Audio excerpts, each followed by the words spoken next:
everyone, welcome back to Steins Gate. In the last episode, we tried an experiment with some juicy chicken number 1, and an electrical discharge just took over the whole lab.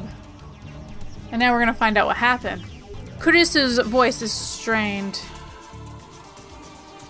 With my vision finally restored, I take another look around the room, and what I see strikes me speechless. The large table in the center of the room is made of thick, solid wood. It can hold about 5 or 6 people without breaking.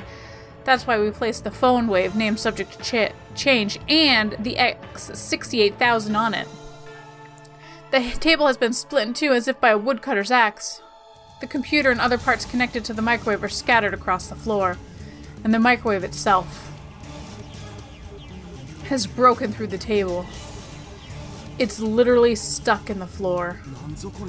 What the hell? How did that... Yeah, it's a microwave, but it's not heavy enough to make a hole in the floor. This can't be caused by electrical discharge. Some other phenomenon?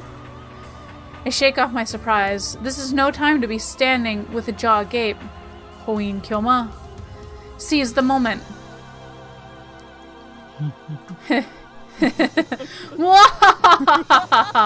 Just as my calculations predicted! First, some maniacal laughter. Next, I try to take out my phone and do the usual, but unfortunately it's still plugged into the phone wave, named subject to change. Sa el sai congro. I whisper the words that have no meaning, the words I use simply because they sound cool. These words have meaning because they have no meaning. After years of repeated use, just speaking them is enough to calm my heart. So, about Mayushi's chicken. Eh? Mayuri stands up and looks inside the phone wave, named subject to change. And it's embedded in the floor, but she somehow manages to pry the door open. Mayushi's chicken is all burnt black. I pat Mayuri's shoulder to cheer her up. Juicy chicken number 1 made a noble sacrifice for the progress of science.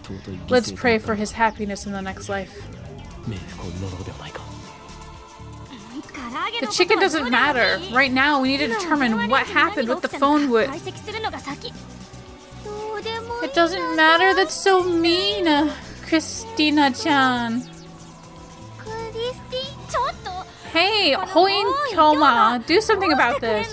Mayushi-san learned my name wrong. More importantly, we need ventilation. Silence, all of you. I affix everyone with an overpowering stare. This shall be remembered as a moment that the greatest experiment of the century succeeded and brought humanity a step forward in a new direction. These guys have no right to ruin that with their foolish talk. My heart pounding, I detach my phone from the phone wave, named subject to change. Luckily, it's completely unharmed. I open it, it still works. I bring up the list of received emails. New emails should come at the top. However, my heart beats even faster. The topmost email isn't the one Daru sent before the discharge occurred. Its impossible phenomenon is exactly what I was hoping for. I look back through my email history, and there, I find it.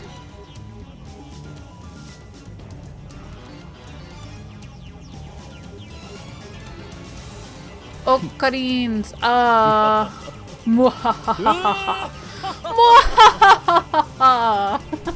Success! I don't know why, but it was a success. The timestamp proves it. I received this email on July 24th, 5 days ago. This is the same exact thing that happened to my someone stabbed Kurisu email. The mail sent on the 29th arrived on the 24th. And just now the truth was revealed to me in a flash of inspiration. It all connects. There's a meaning behind this series of events. And only one true answer. I've discovered the phone wave, named subject to change, is hidden function. True hidden function. This isn't intuition, that's right. This is conviction. Just spit it out. What do you think it is? I feel my lips twist into a grin. I meet Kurisu's glare head on. First, let me say one thing. The greatest inventions are created by accident. This is called serendipity. Get on with it. How dare she ruin my speech? Oh well. Let's get to the point. The mail was sent to the past. The chicken returned to its frozen state. The plucked banana returned to the bunch. No way. Kurisu seems to get it now. As expected of my genius assistant. Yes, way. This is the choice of Steins Gate. The phone wave, name subject to change, is a time machine. Bum, bum, bum. Hey, we got to chapter 2. Woo. Only took like 12 episodes. Dawn of a new day. I'm gonna keep going, but let me check my emails. I got a new email. I got a lot of emails. Moika here. Are you a student, Okabe-kun? Are you on summer break? Moika. Brink. Are you a day person or a night person? If you'd rather I email you around a certain time, let me know. I want to reply as soon as you can, but I don't want to be a bother, so let me know. Okay? By the way, I don't like talking on the phone, so please don't call me. Bye-bye, Moika. I just remembered I didn't tell you my phone number. That's okay. I get a lot more comfortable communicating by email anyways. What about you, Okabe-san? Are you still asleep? Rise and shine. Have you talked to the super hacker yet? Oh, I also like to hear more about the John what's-his-face. I'm super curious. Moika.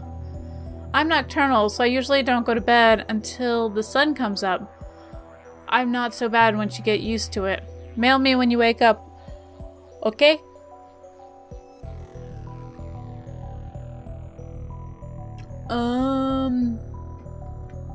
No. The dawn of a new day. Actually, it's already noon. We didn't sleep at all. Sleep deprivation makes the summer sun seem all the brighter. I really don't want to go outside, but I'm fed up with the humidity inside the lab. I'd chug a bottle of Dr. P. My stomach protests. Maybe I drank too fast. I'm exhausted, my hands are shaking slightly, and my vision is cloudy. I could pass out if not careful. Maybe I should take a shower. That should starve off exhaustion, if only temporary. This building has a basic shower room. There's no bath, but it's enough. The lab would be hell without it.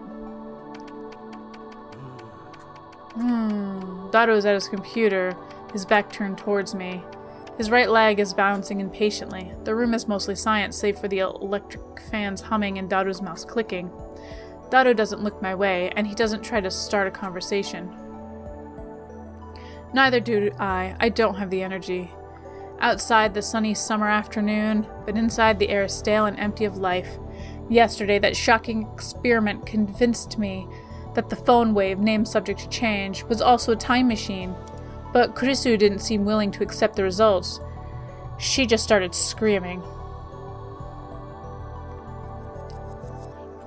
A time machine? A time machine? It can't be. Then she took a mad dash out of the lab. It was like she couldn't get out of here fast enough. As for Mayuri, she was depressed about her chicken and bananas, so she skipped her daily costume sewing and went home. Grudges over food run deep, I guess. Which leaves the lab empty, save for Daru and me. Our enthusiasm shot through the roof when we realized the phone wave, named subject to change, had a tremendous hidden potential. We nearly died of excitement after successfully sending an email to the past. So we stayed up all night doing experiments to confirm whether or not the phone wave, named subject to change, was indeed a time machine. The result, however... We went to the supermarket and stocked up on a wide variety of items. We tossed each of them into the phone wave, named subject to change, but everything failed. No change. Nothing happened. After the experiment where the discharge phenomenon occurred, everything warmed up normally. No jellification. Suddenly, we couldn't get anything to happen. We still have no idea why. First, let's review the problems revealed by this last run of experiments. Problem 1.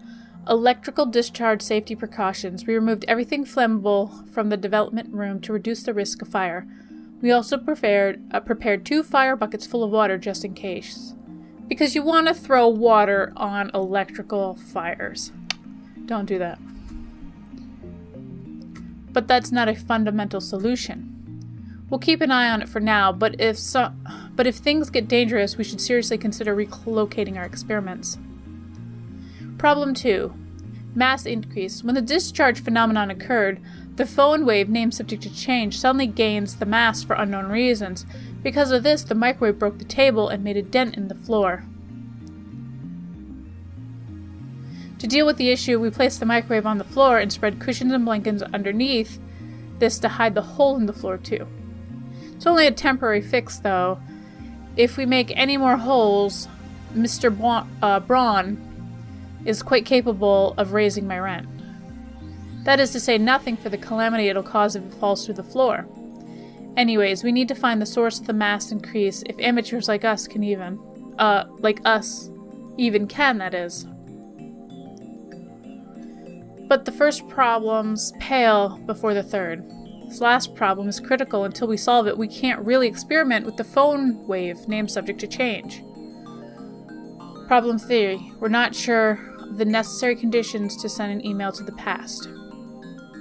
No matter how many times we tried, we couldn't pin down a single condition. We spent the entire night doing trial and error. We tried over 40 different things, and not once could we reproduce the discharge phenomenon. I had the idea that opening the microwave door was the key. That theory was proven false. There might be something else I'm missing, but for now, we're at an impasse. We started off in high spirits but grew more and more frustrated as time progressed, which brings us to the present. Honestly, I gave up. That's why I spent the entire morning lazing about like this. Another email pops up on my phone. I've been getting way too many of these since yesterday. They're all from Shining Finger, the woman called Kiryu Moeka. I've never used email this often before. Even my Yori only sends me 1 or 2 daily, and she's a teenage girl. Frankly, this is starting to get on my nerves. I saw how fast Shining Finger typed. That should have been enough to tip me off that she was a male demon. I was careless. This is too much pain. It was too much pain to reply, so I ignore it. I finish off my Dr. P and my stomach gurgles. I haven't eaten anything since yesterday. Alright. I haven't gotten a reply yet. Are you still asleep? You sleep too much, Okabe-kun. You're living like an old man. Well, I guess I'm not one to talk. Anyways, let me know when you have something on the IBN 5100. Pretty please, Moika. Oi. Oops, I didn't want that. Burp. I didn't eat anything since yesterday. I'm so hungry, I don't even feel like showering. I call out to Daru, who's hammering on a keyboard. Hey, wanna go to Sambo for some beef bowl? Nah, too much trouble. Aren't you hungry? Yeah, but... You're such a bum. What's he doing on the computer anyways? I'm curious, so I casually peek over his shoulder. There's an image of a futuristic-looking facility I've never seen before. Richly colored cords crawl through the gigantic octagonal tunnel, like the interior of a spaceship from a sci-fi movie. Based on the height of the people in the picture, the tunnel looks to be more than 10 meters tall. Incidentally, the people don't look Japanese. Daru sighs heartedly. I don't know if the blank look in his eyes is from sleeplessness, exhaustion, or if something just went wrong with him. The Large Hadron Collider? No. Sure is cute. What did you just say? Is this an incantation? No, a secret technique. Large Hadron Collider. You don't know about it? I grab Daru's relaxed shoulders and wring them out. Ow, what are you doing? Are you conscious? Of course, man. What is this Large Hadron Collider thing? You know, that's what CERN uses to do their experiments. LHC for short. It's seriously Moe recommended. You're lusting for something that's not even humanoid? Of course not. But there's something about it that gets me excited, you know? It makes me smile, you know? Don't you feel that? Come to think of it, I remember you said that you found factories and the undersides of highways irresistible or something. Yeah, same thing. Where does it end? 2D, 3D, even inanimate objects? Life's too short. I don't want to limit my interest, you know? And yet you'll do anything to avoid things that don't interest you, hypocrite. Serin.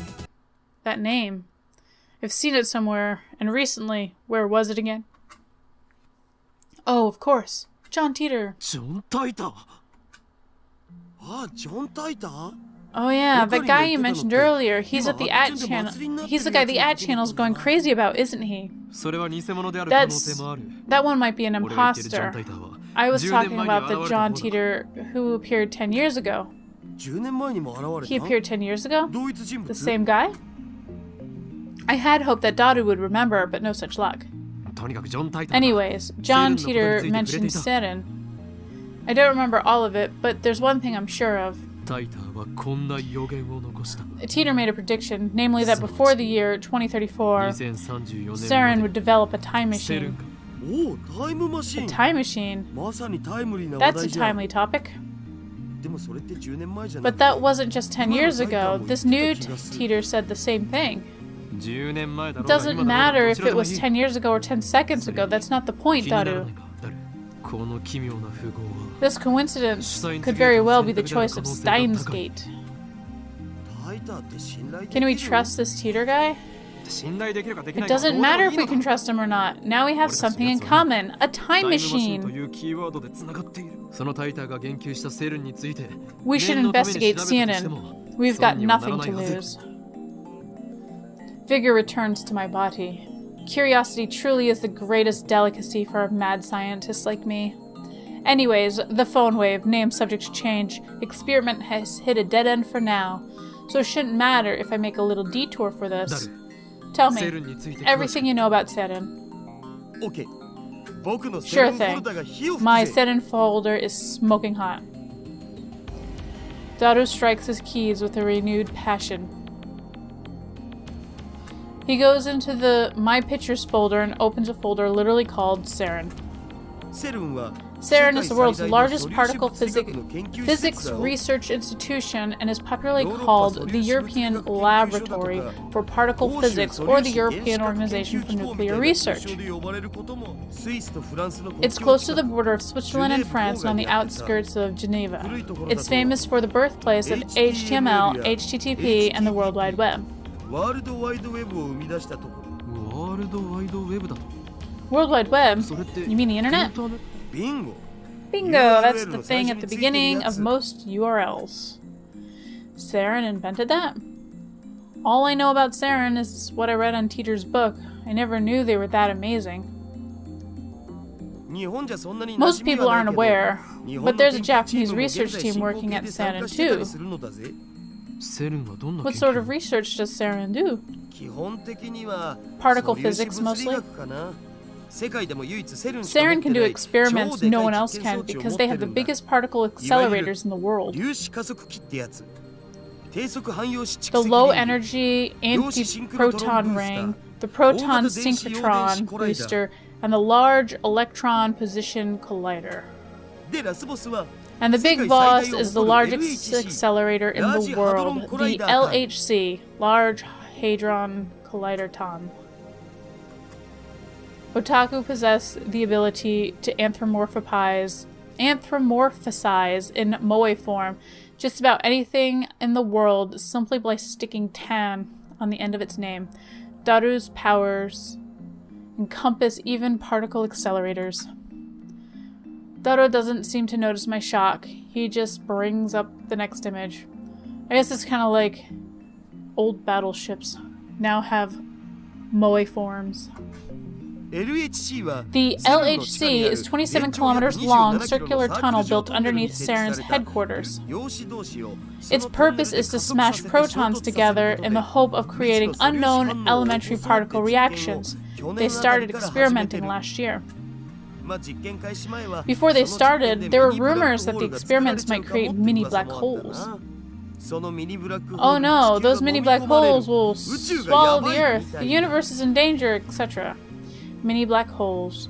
I'm pretty sure Teeter said that his time machine used mini black holes. Are the things he said about Saren true? What's the possibility of that actually happening? 100%, that is, won't. Saren officially denies it. Let's say a mini black hole was formed, the amount of energy would be so tiny that it would disappear instantly upon formation. It would be impossible for it to swallow the world. But where there's smoke, there's fire. If I remember correctly, Teeter claimed that Saren began time machine research in 2001, and in 2034 they completed a time machine. Right now, it's 2010. If they have actually started that research, it would have been 9 years ago. According to their official announcements, they've only begun experimenting in 2008. That's suspicious. Of course, it's assuming Teeter's story is true. Some of Teeter's predictions were on the mark, but most weren't. I'm also perplexed by how everyone around me seems to have forgotten about Teeter's 2000 appearance. There's something important in Teeter's tale, or at least I want there to be. I take out my phone and put it to my ear. It's me. Don't be surprised. I sniffed out an evil conspiracy. John Teeter, Saren. You see where I'm going with this? Yeah, that's right. They're likely connected to the organization. Coincidence? Come now. Don't disappoint me. What? Evidence? Well, you must know. Whispers of my mad scientist intuition. Those bastards are trying to destroy the world. Yeah, with mini black holes. But what if we were to steal that technology? Then what then? Of course, who do you think I am? Everything is the choice of Steins Gate. El Sai Kangro.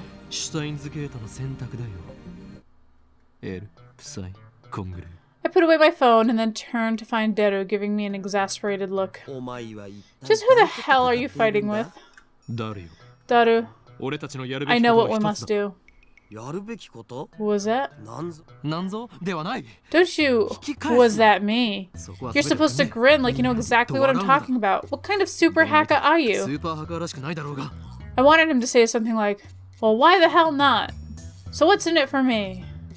And then we would continue like this, grinning slyly the whole time. Me. A week's worth of potato chips. Daru. 10 days.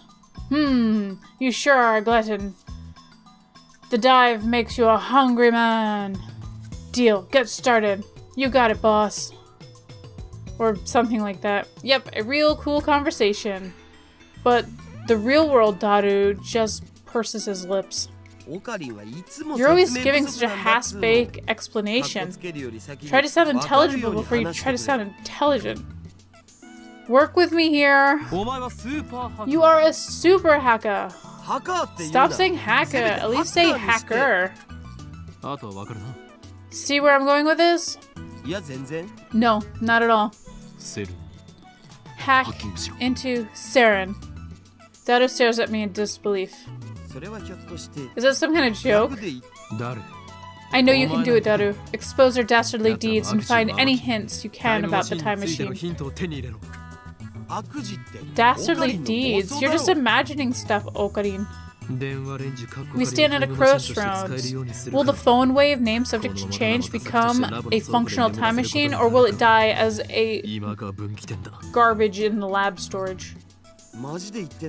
You serious? I'm always serious. I look at Daru straight in the eyes as I answer. Looks like that made him understand my position. Daru sweeps the garbage off his desk and sits up straight. I'm not responsible for the consequences, got it? Suddenly, Daru is bursting with energy. It's like his earlier lethargy was a lie. Deal. Get started. Let's do this.